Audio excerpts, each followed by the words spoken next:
Parfois, la meilleure chose à faire est de s'éloigner temporairement. Pas pour créer un vide, mais pour gagner en clarté. Imaginez-vous à une fête bondée, la musique à fond, les conversations en tous sens. Et vous tentez d'écouter un ami qui vous chuchote quelque chose d'important. Impossible, n'est-ce pas? C'est ce que vivent nos esprits quand on est trop immergé émotionnellement dans une relation. Prendre de la distance, c'est sortir de cette fête bruyante et retrouver un endroit calme pour enfin entendre clairement ce que votre cœur vous dit. Sénèque disait « Aussi souvent que tu voyages, reviens à toi-même ».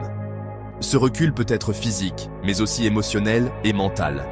Vous pouvez l'appliquer dès aujourd'hui. Coupez votre téléphone pendant 1 heure, faites une marche, asseyez-vous en silence, créez cet espace intérieur. C'est là que commence la lucidité. S'éloigner de quelqu'un n'est pas une impulsion, c'est un acte réfléchi. Votre vie est comme un bateau. Les personnes autour de vous sont des vents. Certaines vous propulsent, d'autres vous entraînent vers des tempêtes. Épictète, ancien esclave devenu philosophe, disait « Fréquente ceux qui te tirent vers le haut. Posez-vous cette question. Cette personne m'élève-t-elle ou me tire-t-elle vers le bas? Ce n'est pas un rejet, c'est un choix de vie. Un choix de rester aligné avec vos valeurs, votre liberté intérieure, votre paix. » Le stoïcisme n'est pas une philosophie d'isolement.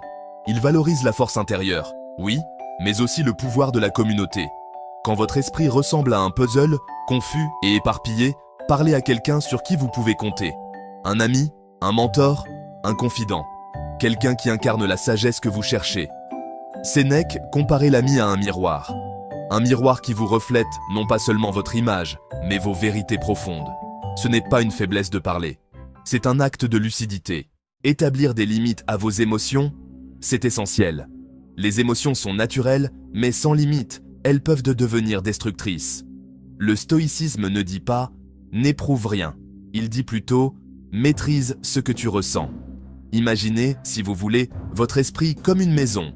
Les émotions frappent à la porte. Certaines peuvent entrer, mais ne les laissez pas prendre le contrôle de la maison.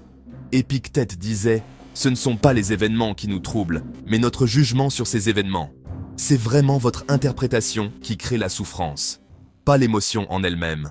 Se détacher, ce n'est pas rejeter ou fuir, c'est honorer son chemin. C'est prendre un pas en arrière, non pas par faiblesse, mais pour voir plus clairement. Le stoïcisme ne nous demande pas de devenir insensible.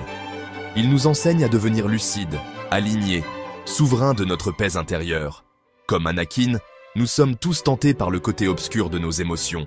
Mais à la différence d'Anakin, nous pouvons choisir la clarté plutôt que la peur. Et c'est dans ce choix que naît la véritable force.